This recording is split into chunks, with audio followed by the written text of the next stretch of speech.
আসসালামু আলাইকুম প্রিয় দর্শক বন্ধুরা, এই যে দেখতে পাচ্ছেন এই ষাঁড় গরুগুলো কুরবানির উপলক্ষে বিক্রি করা হবে।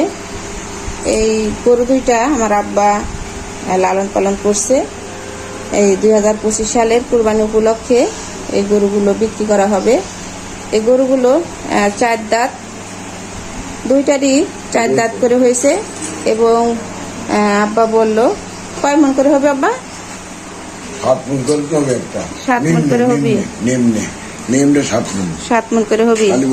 তো এমনি কত টাকা দাম চাচ্ছেন? 4 লাখ টাকা দাম চাচ্ছেন এবং আলোচনার সুযোগ আছে তো? হ্যাঁ, আর নিলে কম বেশি করে দেবো আর কি। আপনার মোবাইল নাম্বারটা? 01719 12 29 82। আচ্ছা, সবই মিয়া পণ্ডিত গ্রাম। আচ্ছা, ঠিক আছে। এই যে দেখুন।